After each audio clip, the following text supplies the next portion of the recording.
Welcome to another episode of Sports and Songs podcast. We're in season 3, episode number 44, Andy. We're your hosts, Dan and Andy. Today is September 24th. How are you doing? Good. It's a Saturday. Hey, we're reporting live from the camper, Andy. We're still on our last camping trip of the year, so it may look different behind me. But we'll be wrapping up here and doing the show back at the studio going forward. So this is the last. It's a music episode only. Only songs, only music. We'll be covering tours, concerts, new releases, things like that in today's episode. But I've got an album review, Andy, and I'm hoping you can help me out a little bit more. The album review this week is Twisted Sister, and I'm not a big fan, but boy, some interesting stuff here with Twisted Sister. The album today it's Come Out and Play. I'll show it here in the stream. There it is. Good. Yep. You see that? There we go. So there's the album, and I'll do a little overview here because this is interesting. A lot of people are very big fans or non-fans. There's not a lot of middle ground here when it comes to these guys. But Come Out and Play was the 4th album by American heavy metal band Twisted Sister, released by Atlantic Records. This was released in 1985. So, Andy, we were, what 15 years old here. I was not yet into any heavy metal, into any music. You certainly were with your older brother by this point. Oh, yeah. But the precursor to this album is what got all their attraction. Stay Hungry was 1984. Now, this album, following the success of Stay Hungry, which established Twisted Sister as one of the world's top recording acts. Now, is that a fair statement, that quote right there, one of the world's top recording acts? Yeah, if you've ever been to a football game or a basketball game, you've heard Twisted Sister with We're Not Gonna Take It, or I Wanna Rock. So if you've been to a sporting event, you've heard their songs anyway. Yes. And that was huge. That was 1984. Kind of a fun. They always had fun, comedy in their songs, comedy in their videos, a little tongue in cheek in their songs. It wasn't serious heavy metal. It wasn't Black Sabbath. It wasn't dark stuff. It was kind of fun. But here's what happened. After 84 was so successful, the band was faced with the question of whether they should continue in the same MTV and radio-friendly direction that brought them so much success, or should they return to their heavy metal roots? Come Out and Play saw them attempt to do both, which we both know is not a good thing to do in the music industry. Try to do two things on one album. And that ultimately this approach proved devastatingly unsuccessful, and the album marked the beginning of the band's commercial decline. Still a good album, but commercially, it they didn't really identify who they were, and they tried to do both here. And but anyway, the band's decision to record a cover of the 1964 Shangri-La's "Leader of the Pack" and release it as the album's first single proved very unpopular with the band's fan base. This is now they're releasing a 1950s, 1960s song from Shangri-La. Kind of a Beach Boys. An all-girls group. An all-girls group. They do a cover song and release the music video. But their second single also didn't work. Be Cruel to Your School, featuring guest appearances from artists such as Alice Cooper, Brian Setzer, Clarence Clemens, and Billy Joel. Came close to matching the success of We're Not Gonna Take It, or I Wanna Rock from 1984. So what they did was, the album came out, they did a world tour in 86 to support Come Out and Play. That was a fiasco, marked by low attendance and ticket sales so low in some areas that several shows were simply canceled. They were canceling shows on a world tour. Now that's a very rare thing. Longtime drummer A.J. Perro left the band following the tour in 86, contributing to the chaos, which eventually saw Twisted Sister disband 2 years later in 88. Now, the music video for Leader of the Pack and Be Cruel to Your School followed the same comedic formula which had been so successful for the band in the Stay Hungry era. The following single, Be Cruel to Your School, featured a prominent guest spot by Dee Snider's hero, Alice Cooper. Now, we're both fans of Alice Cooper, and that was pretty good to see that and to see that combination in there as well. But that video ended up being banned by MTV on the grounds that it was very offensive. The band didn't produce a video for the album's final single, You Want What We Got. They even gave up on doing a video for the last single that they released. They said, you know what, it doesn't even pay to do this. Let's just scrap it. So a lot of strange things were happening. The last I've got is in 1986, the band released Come Out and Play, the videos, home video on VHS, which included 4 videos. We're Not Gonna Take It, and I Wanna Rock from the previous album, and then Leader of the Pack and Be Cruel to Your School from the new album, tied together by scenes of Snider in a scrapyard being visited by troubled teens seeking advice to the tune of the song Come Out and Play. The home video has never been reissued on DVD. So all they have is, a VHS out there with some. A friend of mine does have that VHS tape. He does. Now, if you look on eBay, what is that? I have touched it. I've held it in my hands.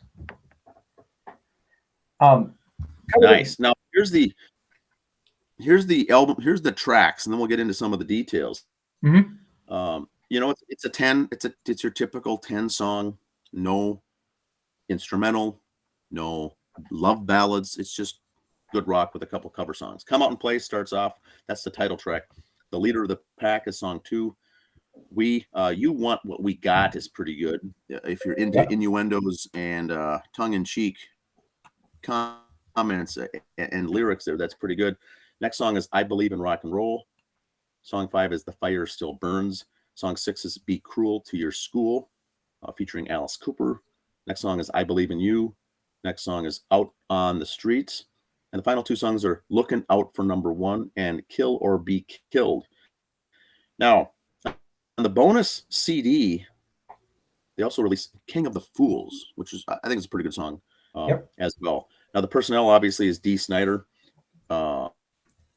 lead vocals, Eddie Fingers on lead and rhythm guitars, JJ French on lead and rhythm guitars, Mark the Animal Mendoza on bass, and AJ Perel, like we mentioned before, on drums. There's some additional musicians on this recording. I think that also helped a lot of them boost sales. You saw Alan St. John on keyboards, Don Dokken actually backing vocals along with Gary Holland up here, Alice Cooper, Brian Setzer, Billy Joel, Clarence Clemens. And so, Bobcat Goldthwait appears, of course, on the video when he was coming out into his own with that. But can you talk a little more on some of these backing musicians, Andy? Well, a lot of musicians, and you listen to some of the names on there too. Clarence Clemens from Bruce Springsteen's the E Street Band, Billy Joel, Brian Setzer from the Stray Cats. Not exactly heavy metal guys, but it was just music. The Twisted Sister album also was a little different. You see on the picture there, you see his hands coming up from the manhole cover. On the actual album, that manhole cover lifts up. Okay. Separate from that. But what Twisted Sister did, they said they combined their old school rock and roll from before Stay Hungry, from Under the Blade, their album before that. They went back to those roots. And the comedy ones, they played the MTV card, wanted to be MTV popular. And at that time for MTV, that was replacing radio stations. So people just heard those 2 songs from Twisted Sister and said, I want nothing to do with it. You listen to the other 8 songs on there, they're not those 2 songs. Very different. It's kind of like, in a way, I compare this album to a lot of Night Ranger albums, meaning Night Ranger put out the teenager girly favorite videos and songs, but you listen to the rest of that album, 14-year-old girls don't like those songs. It's so they released more heavy. Wanted. Yeah, they released what MTV wanted and kept the rest. The videos also, they went the comic route. That was what MTV was. And to a point, you can't fault them. That formula worked before, and they kept going with it. And they brought in some other big stars. In the music video for "Be Cruel to Your School," like some Bobcats in there, Alice Cooper, which I don't want to say it started a comeback for Alice. Alice has always kind of been around. Every couple 3 years, she'd pop something out. That kind of helped him. And if you look at the classroom scenes in there, you see a very young Luke Perry in the video there for "Be Cruel to Your School." So, the homework for some folks to look up. Did you know that the makeup artist was Tom Savini? Was very famous in makeup. He makes a cameo in that music video as well. And Savini was the one known for Monkey Shines, Creep Show, Day of the Dead, Day of the Dawn, Texas Chainsaw Massacre 2. Very Night of the Living Dead, very good special effects. So if you watch the music video for that and you're into that, very good stuff. And on the videotape for it, the VHS part, and you hear it a little bit on the album part for the song for "Come Out and Play," the title track. On the video, you hear him saying, eerie voice saying, "Twisted Sister, come out and play." It's a parody of the old cult movie, The Warriors, where the main villain Luther is chanting, "Warriors, come out and play." So if you're in the cult classic zombie video movies like that, it's something to that effect. Dee Snider, after this, kind of got a love for it. A few years later, he wrote and produced a movie called Strangeland, kind of a cult horror type movie. So he's always kind of been into this. Like I said, the videos for the on this tape, very good. He's got little dialogues in between. It's kind of all D. You know how Kiss has the Kiss Army? Twisted Sister has the SMFs of Twisted Sister. Okay. Which I'm a proud member of. Of course. And those who know Dee Snider recall that soon around the same time, he appeared in front of Congress against the PMRC. 3 people testified in court that day, in front of Congress that day. 3 people who I would never picture having a meal together were Frank Zappa, Dee Snider, and John Denver. Okay. That John Denver. Rocky Mountain High John Denver. Thank God I'm a country boy, John Denver. Yeah. So those 3 guys, and Dee Snider said in an interview when he came out, he knew he was going to do it. First of all, even before, Dee Snider is a very intelligent man, very well spoken. Yeah. So look past his character. He's a very intelligent man. So he goes, I got to go as rock and roll as I can on this. So he comes out, jean jacket, jeans. He's got his speech folded up in his back pocket and pulls it out when he sits down. So he's going to very rock and roll in the whole thing, Yeah. But then you listen to what he said. He was very well spoken, articulate. Yes, Dee's a very intelligent man, and like you said, this album though killed the band, killed them financially. Dee was damn near broke in the 90s. He couldn't give away his songs. Yet back in 2015, he sold his, because he wrote and produced, he wrote all the music for Twisted Sister. In 2015, he sold it for his quote, a lot of money. He wouldn't say how much. But as of today, I looked up, Dee Snider's listed at being worth $7 million. Now, like he said, they go, well, why did you sell all your music? Why did you sell the rights to your music? He said it was taxes. Because every time a song got put there, I got charged. I was in a higher tax bracket because I was paying 50% tax all the time. I sold it all. That was 20% one time done. Okay. So it was a pure financial thing why he did it. Not that he was giving up on music. I'm done with it. It was a financial thing. It was a decision. He's still old partial. He still gets some bits every now and then. So when you hear like, we're not going to take it, or I want to rock on a Chevy truck commercial or something like that, he's still getting a check. It's just not as big as before. Loyalty is all that's left, really. Yeah, he just gets a very little check, not as much as before. Because he got a lot of issues. He would fight in the 90s and the 80s and that with politicians that saying, you can't use, we're not going to take it. No. Because I don't want people to think I'm supporting you. And he said that on both sides of the aisle. He didn't pick one side or the other. He just didn't want the band being associated with politics. Well, now, since he sold, someone, I think it was in Australia or Canada or something, started using it. And he goes, it's not my fight. You can't do it. Wow. But, yeah, so Dee Snider, very intelligent. He's got, if If you listen on some obscure radio stations back Saturday, Sunday mornings, you hear House of Hair. That's a Dee Snider show. He was very active in last couple of decades. You see more of Dee Snider than you did back then. He was on John Rich had a show on Country Music Channel. Being a country artist or something was called. He had other celebrities and singers come in. So Dee Snider was on this show. He had to write a country song. Here's what my sticking up for Dee Snider and my can't stand John Rich kind of butted heads on this. I still watch the show for love of Dee Snider. So the show basically they're supposed to write a country song. So Dee writes the song, but as they're performing it, Dee says something in the song, and then typical Dee Snider flips the bird out to the crowd. John Rich goes, "You can't do that. Once there's someone here with their grandma and they just saw that." Now I'm sitting there going, "Idiot, you wrote a song called Save a Horse, Ride a Cowboy, and that's okay? But this man can't flip the bird?" John Rich, the year later, got arrested with Sebastian Bach for being drunk in public down in Nashville. Get off your high horse, John Rich. You're an idiot. But Dee's done that. He, Chris Angel, the magician, yep. He's very tight with him. And for a cancer awareness type thing, Dee Snider did a ballad version of "We're Not Going to Take It." He did. If you could look that up, that's very interesting. Should look it up and leave that link in the description section? Yeah, we'll have to put that out there. I might put it on the Facebook page later today. Interesting. But before that, his son was on a show on VH1. It was Rock the Cradle, I think it was called. It was children of famous musicians trying to get a bit. And his son, Jesse Blaze Snider, wanted to do a ballad version of "We're Not Going to Take It." And Dee said no.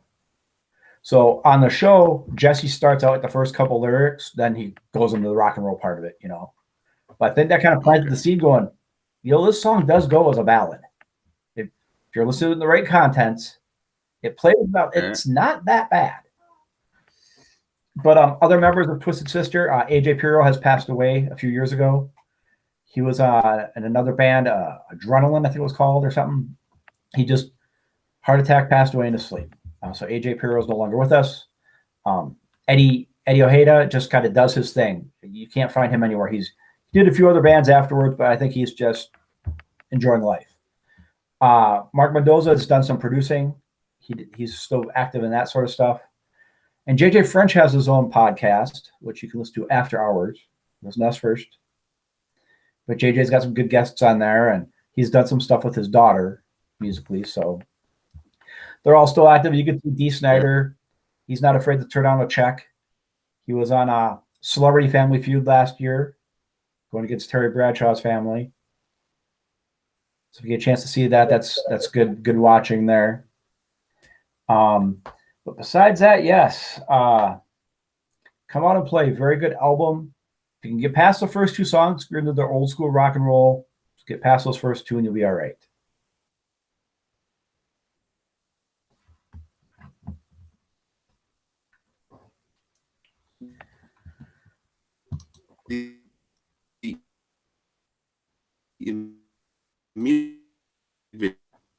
Video, it was banned by MTV. It was done very good. It was actually a very good video that come out. Be Cruel to Your School. Mm-hmm. I didn't see any issues with it. Okay. Very funny, very comedic.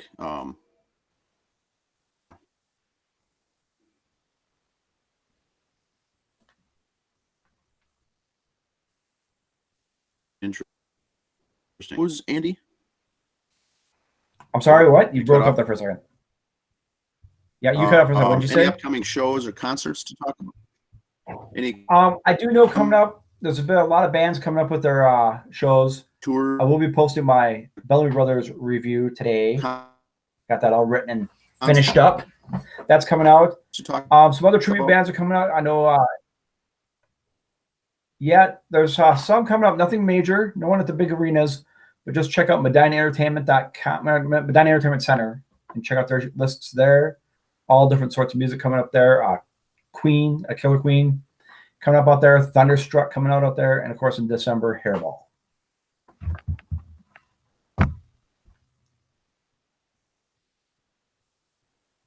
Breaking up here. I think we should wrap it up. Let's wrap her up. Let's have a good day, and we will see you next time.